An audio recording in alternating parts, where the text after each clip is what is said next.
여야에서 번지는 일명 이말 삼초 하야설이라는 게 있습니다. 그래서 탄핵 심판 국정농단의 한 중앙에서 청문을 진행하셨던 분이죠. 당시에 김성태 위원장, 지금은 바른정당 사무총장이시죠. 민주당 안민석 의원 두 분 모시고 여의도 정가에 떠도는 이 실체 탄핵 심판 어떻게 돌아갈지 알아보도록 하겠습니다. 안녕하십니까? 안녕하세요. 안녕하세요. 예, 와주셔서 감사합니다. 근데 두 분을 저희가 모시고자 했더니 서로가 서로를 국회에서의 스타스키와 허치처럼 말씀을 하시던데 어떻게 두 분 이렇게 호흡이 잘 맞으시는 거예요? 사실상 우리 안민석 의원은 수도권에서 지역구가 오산이죠. 네네. 내리 사선을 하신 아마 더불어민주당 내에서는 가장 전략통이고 기획통이고 균형감이 좋으신 분이죠. 네. 그런데 한편으로는 또 악동으로 알려진 유명한 분이죠. 네. 그런데 다른 분들하고는 세게 부딪히는데 그래도 네. 저하고는 뭐 저를 좀 많이 봐주시는 것 같아요. 일각에서는 정치권의 태진아 송대관이라는 이야기도 있고요. 네, 또 지금 상황에 비해서는 조금 그렇긴 정치권의 합니다만. 네. 유재석 또 박명수라는 이야기도 있는데 네. 특히 김성태 의원님이 박명수 씨를 닮았어요. 그래서 네. 제가 졸지에 유재석으로 제가 지금 둔갑을 하고 있습니다. 의원님 아무튼 좋은 분이에요, 굉장히. 동의하십니까, 의원님? 저는 박명수라는 이야기보다는 네. 작고하신 그 허장강 씨라는 네. 그 성격파 영화 배우 있어요. 네. 지금 허준호 씨의 그렇죠. 아버님이죠. 그분을 되려 많이 닮았다는 얘기죠. 네. 근데 어쨌든 두 분은 다 닮으신 것 같아요, 의원님. 네. 근데 알겠습니다. 저분은 제가 볼 땐 유재석 씨하고는 좀 안 닮았죠. 아, 유재석 씨가 좀 박명수이기 때문에 제가 네. 케미를 맞춰줘야 되기 때문에 그냥 할 수 네. 없이 유재석 씨로 하는데 네. 제가 조금 더 뭐 손해 본다는 기분은 듭니다. 그러면 네. 이렇게 욕을 그렇죠. 뉴스를 진행하는 와중에서 저희가 예능 프로그램으로 전락하기 직전에 일단은 질문을 던져야 될 것 같습니다. 무엇보다 왜 하야설일까요? 최근의 정가에서 급격히 일고 있습니다. 먼저 바른정당의 김성태 총장님께 여쭤야 될 것 같습니다. 왜냐면요, 예. 하야설을 만약에 가능할 거라고 일단 보시나요? 청와대 쪽에서 어떻게 나올 것 저는 같으십니까? 가능하지 않는다. 사실상 이 하야설의 발원지가 다른 것도 아니고 자유한국당이에요. 또 그러니까 바른정당 원내대표인 주호영 의원님 말씀하시기도 하셨죠. 그 정치적으로 사실상 풀자고 말이죠. 정우찬 지금 자유한국당의 원내대표께서 네. 이 하야설을 지난 2월 13일 날 네. 이야기가 나왔어요. 거기다 임명진 비대위 위원장이 또 힘을 실었고, 네. 뭐 저희 바른정당의 조호영 원내대표도 뭐 일간 그런 비슷한 분위기의 말씀은 있었습니다만 네. 결은 달랐죠. 네. 그렇지만은 끊임없이 지금 이 하야설이 나오고 있는 부분은 저는 뭐 좀 현실적이지 못한 이야기가 왜 헌재 선거 전 이 하야 이야기가 이렇게 집중적으로 거론되고 있는지 네. 잘 납득이 되질 않고 있죠. 그럼에도 불구하고 하야를 혹시나 도모한다면 왜 도모하는 걸까요? 그러니까 대통령이 헌재 선거 전에 하야를 한다면은 네. 결론은 선거가 기각적으로 갈 가능성이 높아서. 결정되어져야 된다는 그런 일각의 주장이 있기 때문에 네. 바로 이 이야기가 지금 끊임없이 나돌고 있는 것이죠. 네. 안민석 의원님은 어떻게 보십니까? 국정농단 세력 측에서 네. 막판 뒤집기용의 시나리오라고 보고 있습니다. 그러세요? 제가 시나리오라고 표현하는 것은 실제로 하야할 의사는 없으면서 하야설을 퍼뜨리는 것이죠. 네. 그러나 이것이 상당히 의도적이고 치밀하고 계획적으로 진행되고 있는 것 같습니다. 예를 들어서 며칠 전에 제가 아는 지인께서 네.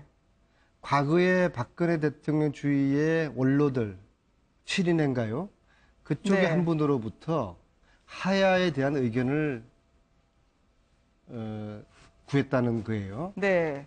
그러면서 그것이 진짜로 하야를 하고자 하는 진정성이 담긴 것이 아니라 그 의도가 이 편가르기를 하는 그런 효과. 왜냐하면은 지금 이 자체도 하야 이야기를 두고서 하야에 대한 찬반 논쟁. 오늘 네. 우리 김원혜 앵커도 저희들에게 제일 첫 번째 이 질의를 하지 않습니까? 그렇죠. 그리고 이 논의가 가면 갈수록 국민들이 또다시 이게 편가르게 되는 것이죠. 보십시오. 12월에 탄핵할 때는 5% 국민만이 탄핵에 반대를 했죠, 국회에. 네. 그리고 지금 가면 갈수록 그 분위기가 묘하게 지금 올라가고 있지 않습니까? 네. 그래서 탄핵을 반대하는 목소리가 커지고 있고, 네. 하야 같은 경우에는 탄핵을 찬성하는 사람들조차도 하야는 괜찮은 거 아닌가? 약간 흔들릴 수 있다. 그런 식으로 가면서 국민들의 국론이 지금 분열되고 있는 그런 효과를 노리면서 국정농단 세력이 반전을 꾀하고 있는 막판 시나리오로서 하나의 하야 프레임을 짜고 있다고 저는 보고 있습니다. 그러면 국론을 분열하고자 하면 가장 정점으로 삼고 있는 목표 혹은 의도는 뭘까요? 그렇게 해서 그렇게 네. 하야는 하지 않고 결국에는 헌재에서 탄핵을 인용시키게 되면은 네. 그 탄핵이 불공정했다라는 것으로 또다시 탄핵 결정에 네. 불복하고 그것이 부당하다는 그러한 또 주장을 할 거라고 보고 있습니다. 네. 의원님도 마찬가지로 생각하십니까? 이런 것이죠. 그러니까 파면 대상인 대통령 자신이 네. 직접 하야를 결심해버린다면은 헌재가 네. 쉽게 말하면 파면 대상이 없는데 그 주문의 대통령을 파면한다고 네. 결정을 이렇게 내리기 힘들다. 적시할 수가 없다는 거예요. 네. 즉 그렇게 되면은 이제 각하를 해야 된다는 그런 주장인데 네. 그렇다고 하더라도 대통령이 중대한 이 헌법적 법률적 위반 행위를 헌재가 네. 이걸 잘못을 저질렀는지 헌재가 그 여부를 이게 판단하지 않는다는 것은 어떻게 보면은 좀 말이 안 되는 이야기죠. 네. 그렇지만은 좀 안민석 의원님 말씀도 있었습니다만은 지금 일각에서 대통령 이 하야설에 대해서는 사실상 이 헌재 결정을 각하시키기 위한 여론 조성이 네. 아마 가장 핵심적인 내용 아니겠나 이렇게 보고 있습니다. 발원지가 어디인 것 같습니까? 저 아까도 이야기했지 않습니까? 정확하게 지난 2월 13일 날 네. 자유한국당이- 바른정당이 그러면 청와대와 함께 도모했을 거라고 보시는 건가요? 바른정당이 아, 아니죠. 죄송합니다. 자유한국당이죠. 자유한국당이요. 아무래도 어제도 보십시오. 네.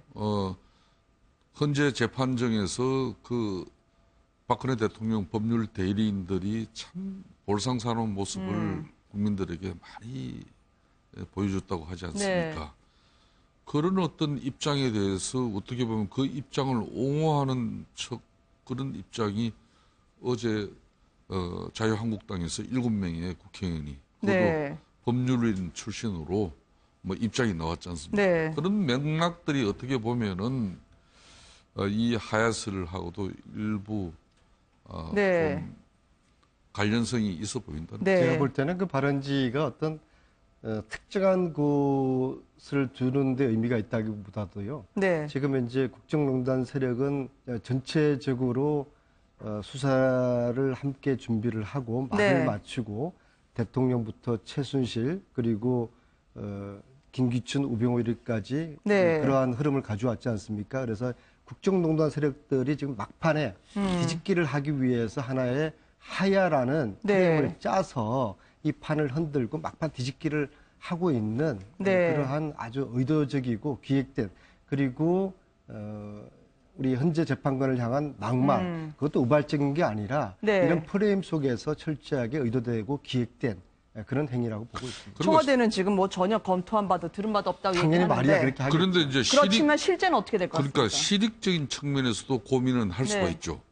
대통령이 파면되면은 월 한 1,200만 원 정도의 네. 연금 그리고 경호 경비 인력 네. 이런 대통령 전직 대통령으로서의 모든 예우가 사실상 다 중단돼요. 네. 그렇지만은 본인이 자진해서 하야할 시에는 뭐 본인 자신이 향후 근고 이상의 획만 받지 않으면은 연금과 그 예우를 다 연금이나 받을 수 그 있죠. 혜택을 네. 또 전직 대통령의 예우를 네. 받을 수 있는 그런 측면도 있는 배우도 것이죠. 예우도 물론 네. 중요하겠지만은요. 정작 저는 이 국면에서 대통령의 가장 그 피하고 싶은 그림은 네. 구속을 면하는 것이거든요. 네. 그리고 실제로 이런 하야 카드를 던져서 그 전제는 하야를 했을 때 사법적인 처리를 면할 수 있다는 국민 여론이나 네. 정치적인 타협이 가능할지 여부를 한번 지금 보고 있을 것입니다. 만약에 대통령 입장에서는 네. 내가 하야를 하게 되면은 사법 처리를 면할 수 있다라는 국민적인 합의와 국회에 타협이 있으면은 아마 네. 하야라는 카드를 던질 수 있다고 보거든요. 그러나 네. 이것은 국민 여론이나 국회 타협이 가능하지가 않은 것이죠. 그래서 따라서 가능하지도 않을 사면 처리를 피해가는 이것을 지금 하야 카드를 던지는 것이죠. 네. 가능하지 않은 일을 지금 해서 이 국론을 분열시키고 마지막 이 교란 또 네. 마지막 저항 이걸 지금 시도하고 있다고 보고 있습니다. 청와대 측에서 애드본론을 띄운 게 아니냐라는 말씀으로 저희가 듣겠는데요. 아니 그렇다면 말이죠. 검찰 수사를 당분간은 좀 탄핵에서 심판을 받지 않고 검찰 수사도 시간을 벌어보자 하지만 바로 대선 국면으로 들어가는 거 아닙니까? 그러면 그렇습니다. 이게 헌재가 네, 헌재 안에서 이제 각하든 인용이든 네, 그리고 기각이든 간에 결정을 할 수밖에 없어요. 네. 그렇기 근데 때문에 헌재가 만약에 대통령이 하야하겠다라고 하면 그대로 심판 진행할 것 같습니까? 아니면은 그냥 각하가 그러니까 될 것 지금 같습니까? 이제 헌재법에 네, 대통령이 하야시 네, 그럼 헌재가 이 진행되어 오든 이걸 어떻게 해야 되냐 거기에 명확한 뭐 부분은 없어요. 그렇지만은 네. 이 판단도 결론은 헌재가 내려야 될 판단이기 때문에 결론은 헌재가 결심을 할 수밖에 없는 거예요. 네. 혹시나 말이죠. 대리인단이 계속 지연 작전을 하면서 박 대통령을 이제 헌법재판소로 모시겠다. 혹은 영상으로라도 출석하겠다라고 하는 최종 변론일을 좀 더 늦출 지연 작전을 펼 것으로 보이시는지요?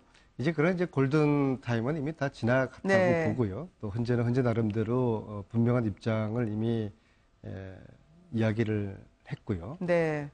만약에 대통령이 물론 그럴 가능성은 없다고 보지만은 이제 하야를 하게 될 경우에 이 탄핵 심판을 기각하든지 각하하든지 네. 또 각하를 할 경우에 헌재 재판관들의 의견을 뭐 명시하든지 뭐 셋 중에 하나가 되겠지만요. 네. 저는 사실 그러한 논의 자체가 이 하야 프레임에 국민들이나 언론이 빠져들이는 거라고 생각을 합니다. 네. 있을 수 없는 가능하지도 않은 하야 이야기를 저는 오늘의 사회는 이제 이 논의를 멈추고 그리고 네. 대통령도 정말 진정으로 이 하야할 생각이 있다 그러면은 국민들에게 본인의 잘못을 인정하고 지연제값을 역사 국민 앞에 받겠다.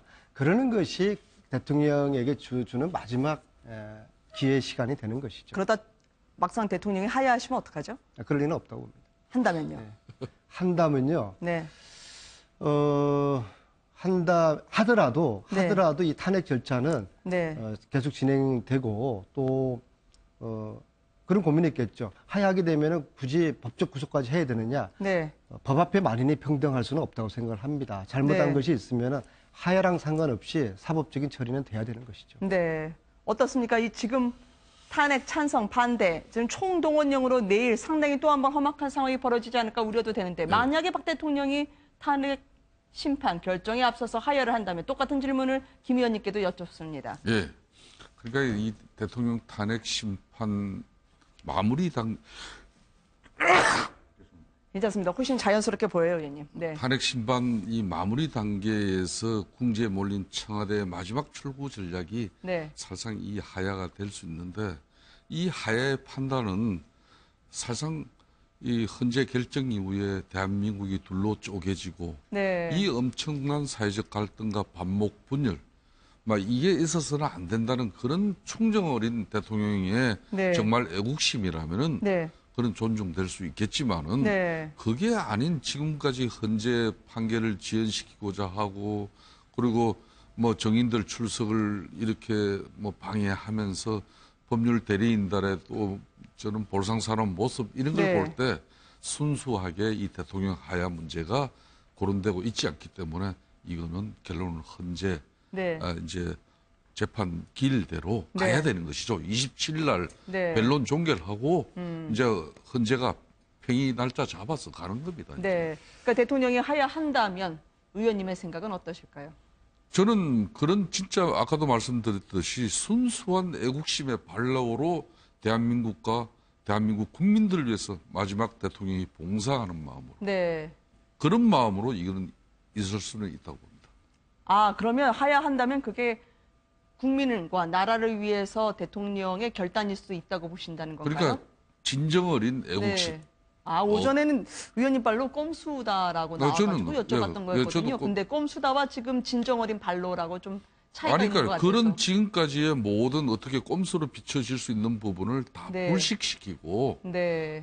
지금 안민석 의원님 말씀대로 이거는 국가가 이 헌재 결정 이후에 분류를 나는 그렇지만 법률적인 헌법재판소의 판단은 구하겠다. 네. 이렇게 되는 거죠. 네. 지금 실질적으로 이제 현재 판결이 이제 점점 다가오고 있지 않습니까? 그렇죠. 대통령의 입장에서는 이제 세 가지를 고민할 것 같아요. 네. 첫째는 지금 말씀을 하고 있는 하야 카드를 만지작거리면서 여론을 살펴볼 것 같아요. 네. 두 번째는 대통령이 현재 출석하지 않았기 때문에 부담은 될 거예요. 네. 그러나 판결 이전에 본인의 입장, 본인의 메시지를 어떤 식으로든 현재 전달을 할 수 있는 방법을 고민할 것 같아요. 네. 세 번째 방법은 결국에는 어떻게 하면은 하야를 하든 탄핵까지 가든 사법 처리, 구속을 피할 수 있는 방법, 네. 그런 고민에 깊이 지금 빠져 있을 것 같습니다. 네. 그 고민의 깊이는 하루하루가 가면 갈수록 더해갈 것입니다.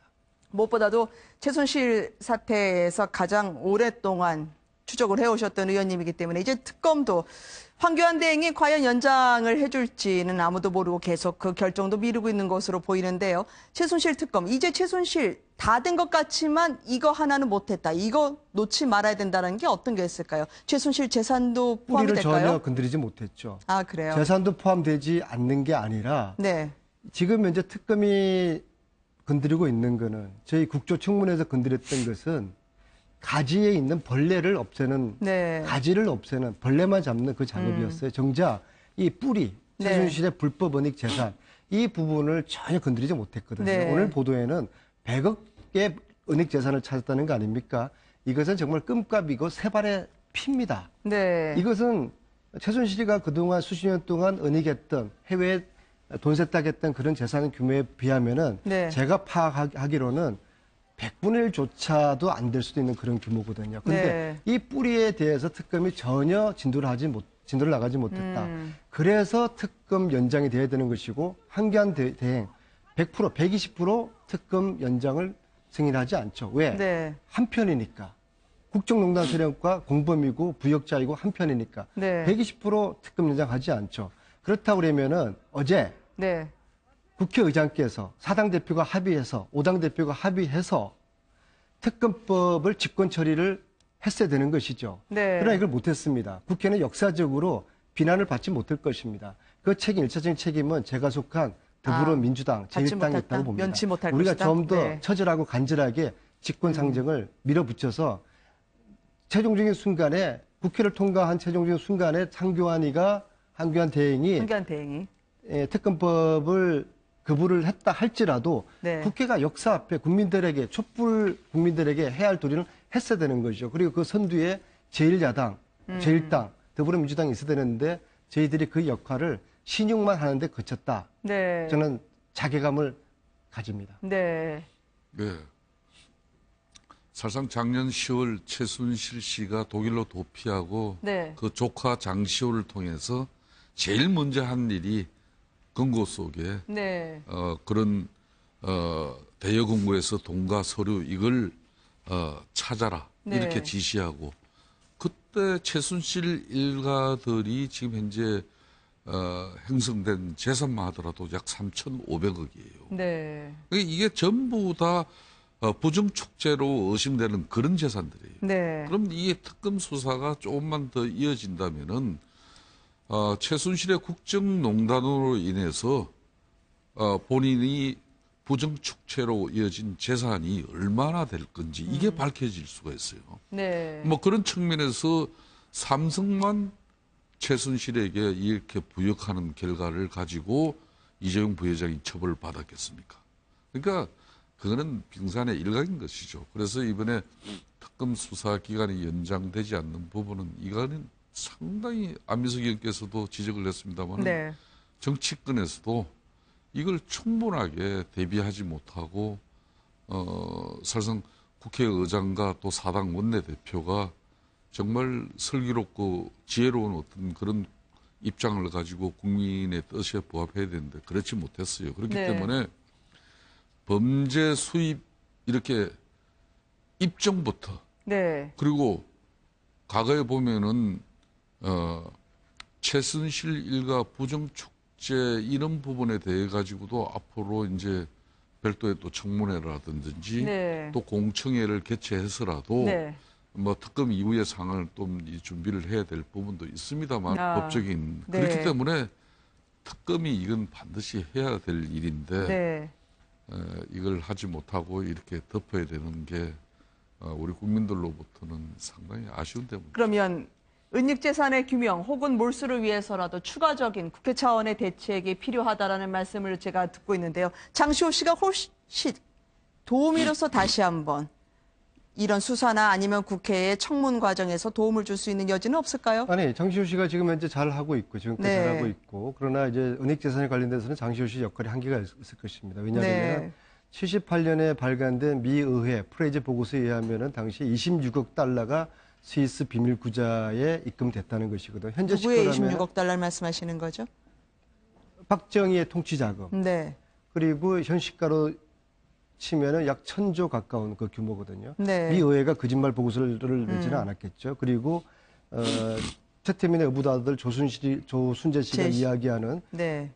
어마어마한 뭉칫돈 그게 다 어디가 있을까요? 그것이 저는 박근혜 대통령이 관리를 했다고 보지는 않고요. 네. 최순실 일가가 관리를 해오고 그것의 상당 부분을 외국에 돈 세탁으로 돌렸다고 보거든요. 네. 이것을 조사하기 위해서는 특별법이 필요하고 또 몰수하기 위해서도 특별법이 필요한데 그 특별법에 관련된 논의조차도 지금 하지 못하고 있는 것은 국회 저희들 스스로가 지금 책임을 방기하는 것이죠. 그리고 네. 특검은 지금 현재까지 최순실의 은닉재산에 대해서 10분의 1, 100분의 1도 접근하지 못했다. 그렇게 네. 지금 보고 있습니다. 최순실로부터 이와 관련한 이 믿을 만한 진술을 확보할 수 있는 가능성이 있겠습니까? 실제로 구치소 안에서 최순실의 눈빛과 마주했던 의원님 아니세요? 사실상 최순실 씨를 지금 현재 가장 많이 무너뜨린 가장 1등 공신이 장시호 정인입니다. 네. 특검이 장시호 특히 이 구속 피의자로부터 확보한 그 많은 지금 수사 자료들이 있어요. 네. 이걸 통해서도 최순실 지금 주변에 이 부정축제, 특히 국정농단을 통해서 확보한 그런 비리들의 네. 최종 종착역을 찾을 수 있는 많은 지금 특검은 수사 자료가 확보되어 있는데 네. 이걸 중단시키고 덮어야 되니까 그 전에 우리가 유병헌 그 일가 재산 한수도 네. 결국은 뭐 시체로 발견하고 그 뒤에 검사가 유병헌 재산 뭐 이렇게 한수에 실적 얼마 낸 거 없잖아요. 그렇죠. 그렇듯이 이 최순실도 결국은 이렇게 해서 끝나버리면은 사실상 최순실 일가들의 부정축제 재산을 충분하게 네. 이렇게 재산을 몰수하기 위한 어떤 국회 차원에서 특별법도 만들면서 네. 특검 수사만 이어지면은 이건 바로 드러날 부분인데 네. 이런 부분들이 대단히 문제는 안타까운 바른정당에 김성태 의원님 같은 분만 계시면 얼마나 좋겠습니까? 무엇보다도 두 분이 당으로 다시 돌아가면은요, 나라가 워낙 두 쪽이 나서 말이죠. 일촉즉발의 긴장감 때문에 헌재 결정에 대해서 여야가 한 마음으로 받아들일 수 있는 분위기를 좀 조성해 주셨으면 좋겠습니다. 몰수 특별법도 저희가 두 분의 활약을 좀 더 기대해 보도록 하겠습니다. 감사합니다. 오늘 나와주셨어요.